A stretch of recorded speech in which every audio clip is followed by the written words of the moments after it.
అందరికీ నమస్కారం. నిన్న మొన్న కొన్ని ప్రధాన పత్రికల్లో భీమిలి నియోజకవర్గానికి సంబంధించి ముచ్చర్ల గ్రామానికి తెలుగుదేశం పార్టీ ప్రధాన కార్యదర్శి, జాతీయ ప్రధాన కార్యదర్శి అయినటువంటి లోకేష్ గారు రేపు 7వ తారీఖున వస్తున్నట్టుగా వారి పార్టీ కార్యక్రమంలో భాగంగా ఏదో ముచ్చర్ల గ్రామంలో ఉన్నటువంటి 1400 మంది ఓటర్స్ ఎవరైతే ఉన్నారో అందరూ కూడా తెలుగుదేశం పార్టీ సభ్యత్వం తీసుకున్నట్టు, రాష్ట్రంలో ఎక్కడా లేని విధంగా వారు చేపట్టినటువంటి ఈ సభ్యత్వ నమోదు కార్యక్రమం 100% సభ్యత్వం చేర్చుకున్నటువంటి గ్రామంగా ఆ గ్రామాన్ని ఎంపిక చేసినట్టు, ఆ గ్రామానికి వారు విచ్చేసి అక్కడ ప్రజలకు ఏదో కృతజ్ఞతలు చెప్పడమో లేదా వారి పార్టీ సమావేశం పెట్టుకుంటున్నట్టుగా కొన్ని ప్రధానమైనటువంటి వారి పత్రికల్లో, ఈనాడు అలాగే ఆంధ్రజ్యోతి పత్రికల్లో చూడడం జరిగింది. సరే, ప్రజాస్వామ్యంలో ఏ రాజకీయ పార్టీతో ఎవరు ఉండాలనేటువంటిది ప్రజల తాలూకా నిర్ణయం.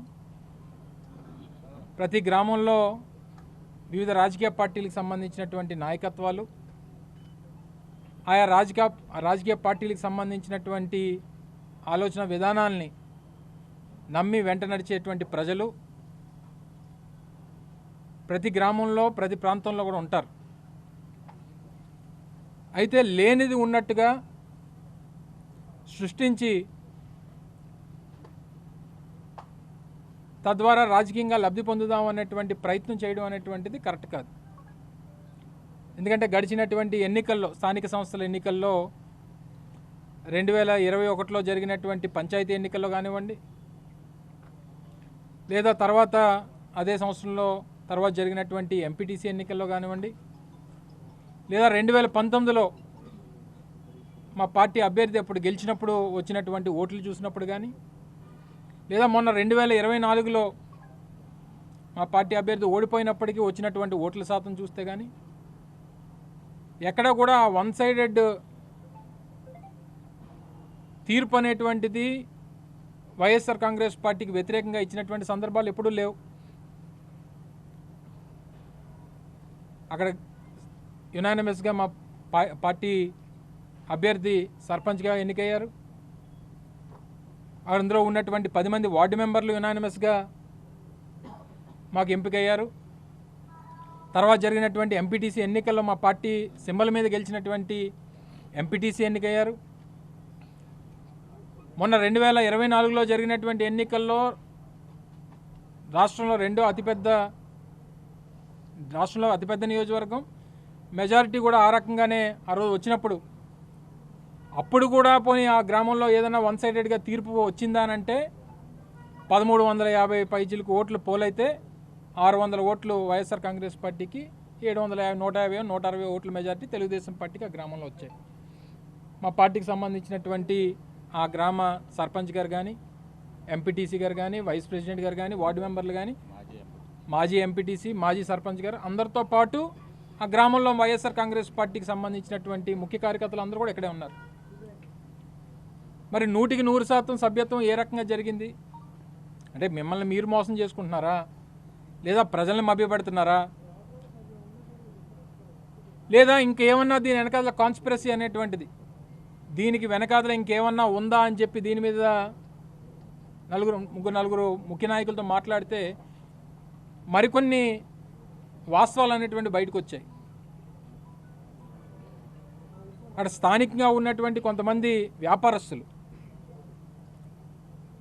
గడిచినటువంటి 6 నెలలుగా చేస్తున్నటువంటి ఇల్లీగల్ యాక్టివిటీస్ మీ అందరికీ తెలుసు. 2024 ఎన్నికలు అయిపోయిన తర్వాత ఎక్కడికక్కడ పేకాట క్లబ్బులు కానీ, ఎక్కడికక్కడ బెల్ట్ షాపులు కానీ, ఎక్కడికక్కడ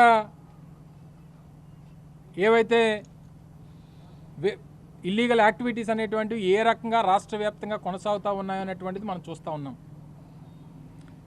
చివరికి రోడ్ల మీద పెట్టుకున్నటువంటి బడ్డీల దగ్గర నుంచి రియల్ ఎస్టేట్ చేసుకున్నటువంటి ప్రతి ఒక్కరి దగ్గర ఏ రకంగా డబ్బులు దండుకుంటా ఉన్నారో ఈరోజు కూటమికి చెందినటువంటి ప్రజాప్రతినిధులు రోజు మన పత్రికల్లో చూస్తూ ఉన్నాం. తీరా ఎందుకు ఇది జరిగింది, ఎందుకు ఈ రకంగా బయటకు వచ్చిందని అంటే,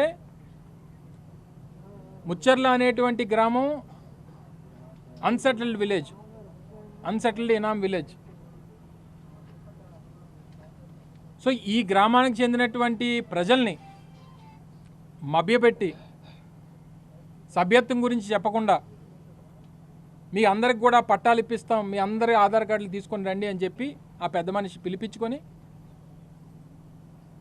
ఆ డబ్బులేవో ఆయనే కట్టేసి ఆ ఏదైతే ఉందో వచ్చినటువంటి డబ్బు అంతా కట్టేసి ఈ రకంగా పబ్లిసిటీ చేసుకునేటువంటి ప్రయత్నం చేశారు. రేపు లోకేష్ గారిని తీసుకొని వస్తే ఏం చెప్తారు లోకేష్ గారితో? సార్ 100% డబ్బు కట్టేశారు, మాకు ఈ గ్రామంలో సమస్య ఉంది, ఈ సమస్యను పరిష్కరించండి అనేటువంటి చెప్పేటువంటి ప్రయత్నం చేసి అమాయకమైనటువంటి ప్రజల్ని వాళ్ళ దగ్గర నుంచి భూములు రాయించుకొని అంతా కూడా భూమిని ఏ రకంగా కొట్టేయాలి 600 ఎకరాలు అనేటువంటి దాని మీద జరుగుతున్నటువంటి ఒక పెద్ద స్కామ్ ఇది అనేటువంటి విషయాన్ని మీ ద్వారా ప్రజలకు తెలియజేస్తా ఉన్నా. సరే, ఎన్నికలకి ఇంకో 4.5 సంవత్సరాలు ఉన్నాయి. ఇప్పుడు ఎన్నికల గురించి, రాజకీయాలు, రేపు జరిగేటువంటి ఫలితాలు, వచ్చేటువంటి ఫలితాల గురించి మాట్లాడడానికి రాలా. లేనిపోయినటువంటి ఆరోపణలు వైఎస్ఆర్ కాంగ్రెస్ పార్టీ ప్రభుత్వం మీద గతంలో చేసి తీరా అధికారంలోకి వచ్చినటువంటి 6 నెలల్లోనే ఇంత పెద్ద పెద్ద విషయాల్ని మీరు టేకప్ చేసి మీరు ఈ రకంగా భూములు కొట్టేసేటువంటి పేద ప్రజల దగ్గర నుంచి భూములు కొట్టేసేటువంటి ప్రయత్నం చేస్తే ఆ ప్రజల తాలూకా భవిష్యత్తు ఏంటి, ఆ గ్రామంలో ఉన్నటువంటి ఆ భూమిని నమ్ముకుని ఉన్నటువంటి ఆ గ్రామస్తుల తాలూకా పరిస్థితులు ఏంటి? మరి ముఖ్యంగా రానటువంటి కాలంలో అదే ప్రాంతంలో క్లబ్బులు నడుపుతూ ఉన్నారు. కొంతమంది చెప్తా ఉన్నారు రాత్రి 11 నుంచి తెల్లవారుజామున వరకు క్లబ్బులు నడుస్తూ ఉన్నాయి. ఆయన చుట్టుపక్కల ఉన్నటువంటి గ్రామాలని ఆయన తెలుగుదేశం పార్టీ కోసం డబ్బు ఖర్చు పెట్టి మొన్న ఎన్నికల్లో డబ్బులు ఖర్చు పెట్టాడు, దాన్ని 6 నెలల్లోనే మళ్ళీ తిరిగి చక్కబెట్టుకున్నాడు అనేటువంటి విషయాన్ని స్థానికంగా ఉన్నటువంటి ప్రజలు చెప్తున్నటువంటి మాట. కాదని చెప్పి ఎవరన్నా చెప్పానండి?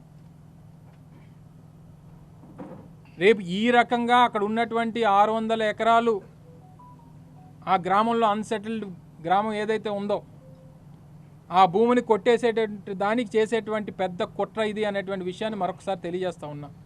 సరే, ఏ పార్టీకి వెళ్ళాలి, ఏ పార్టీలో ఉండాలి అనేటువంటిది ఎవరి ప్రజాస్వామ్యంలో ఎవరి తాలూకా నిర్ణయాలు వాళ్ళు.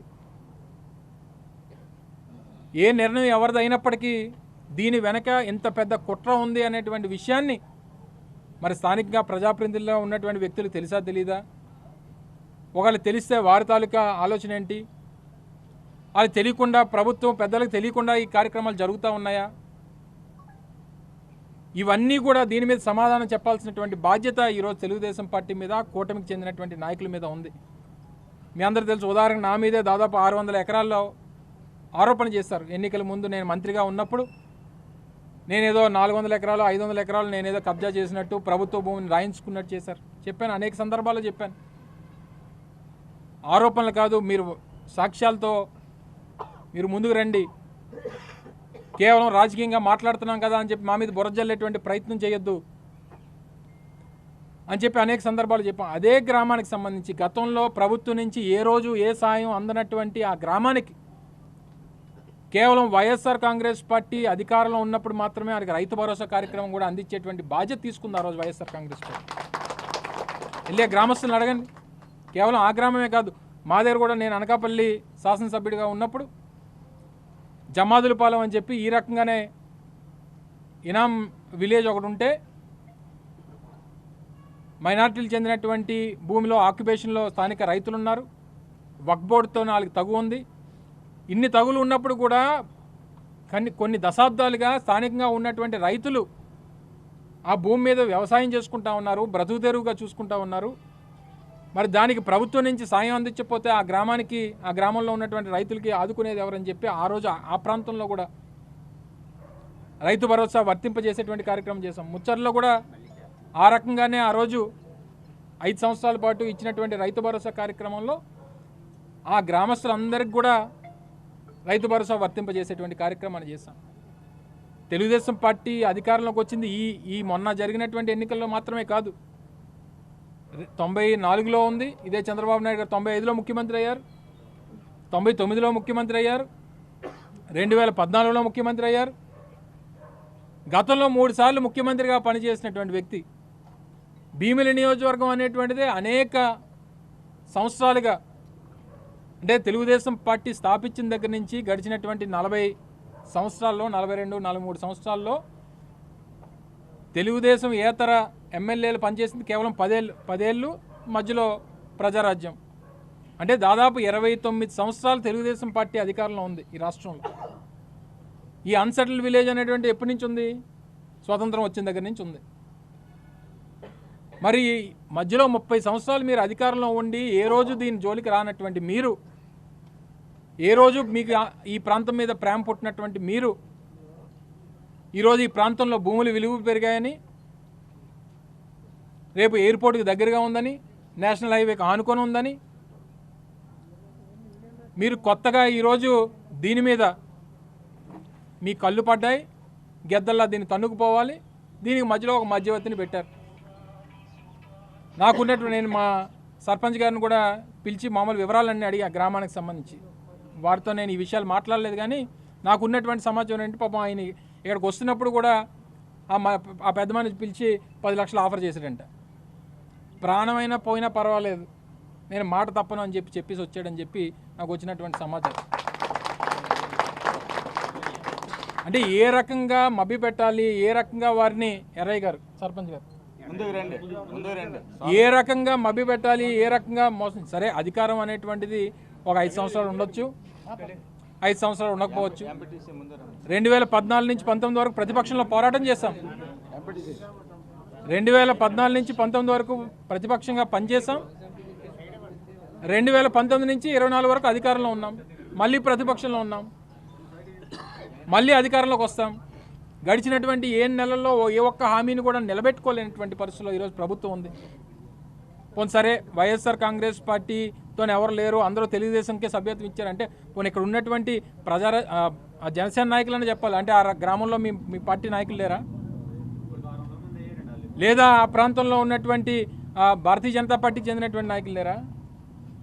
అంటే ఇంకెవరు లేరా? అంటే కూటమి అనేటువంటిది ఓన్లీ తెలుగుదేశం పార్టీయేనా, లేకపోతే జనసేన కూడా ఆ గ్రామంలో తెలుగుదేశం పార్టీలోని విలీనం అయిపోయిందా? వీటన్నిటికీ సమాధానం చెప్పాలి. దాంతోపాటు ఏదైతే ఈ రాజకీయం చేస్తున్నటువంటి వ్యక్తులు ఏ రకమైనటువంటి అక్రమాలు చేస్తూ ఉన్నారో, ఏ రకంగా భూములు ఆ ప్రాంతంలో అన్యాక్రాంతం చేస్తూ ఉన్నారు అనేటువంటి దాని మీద కూడా ఏదో ఒక రోజు రానటువంటి కాలంలో మా పార్టీ పెద్దలందరం కూడా వెళ్ళి వాటిని పరిశీలిస్తాం. జిల్లా కలెక్టర్కి కూడా దీని మీద ఒక రిప్రజెంటేషన్ ఇప్పటికే స్థానికంగా ఉన్నటువంటి కొంతమంది ప్రజలు రిప్రజెంట్ చేశారట, దాన్ని పెద్ద పట్టించుకోలేదనేటువంటి విషయాన్ని చెప్పారు. 311/14 ఇది ప్రభుత్వ భూమి, పోరంబోక్ 2 ఎకరాలు 40 సెంట్లు, దీన్ని ఆక్రమించుకున్నారు. అలాగే 310లో 5 ఇది ఒక 2 ఎకరాలు, ఇది వాగు అని చెప్పి FMBలో 1Bలో కూడా మెన్షన్ చేసి ఉంది, దీన్ని ఆక్రమించుకున్నారు. ఈ ఆక్రమణలన్నింటి మీద కూడా వైఎస్ఆర్ కాంగ్రెస్ పార్టీ స్థానికంగా ఉన్నటువంటి గిడిజాల, ఇది రెవెన్యూ ఇది 2 ఎకరాల 40 సెంట్లు గిడిజాల, ఇది 3 ఎకరాల, అది 311/14, ఇది కూడా 310/5 అది గిడిజాల్లో, ఇది కూడా 2 ఎకరాలు. అంటే గిడిజాలు అంటే ఆనుకొని ఉన్నటువంటి గ్రామం అనుకుంటాం, ముచ్చర్లకి ఆనుకొని ఉన్నటువంటి గ్రామం. సరే, రెవెన్యూస్ వేరు, కానీ ఆల్మోస్ట్ ఇందులో ఈ గ్రామానికి కలిసి ఉండేటువంటి ప్రాంతం. సో ఈ ప్రాంతంలో ఉన్నటువంటి ఈ ల్యాండ్స్ని ఆక్యుపై చేసుకొని ఇక్కడ క్లబ్బులు కట్టి ప్యాకాడ హబ్బులు నడుపుతూ రాత్రి నుంచి తెల్లవారుజామున వరకు కోట్లు ఆర్జిస్తూ ఇందులో ఎవరెవరికి ఎంతెంత వాటా ఇస్తూ ఉన్నారు, ఇందులో ఎవరెవరు పాత్రలు ఉన్నాయి, దీని మీద స్పందించాల్సినటువంటి బాధ్యత ప్రభుత్వం మీద ఉంది. నీతి కబుర్లు చెప్పడం మానేసి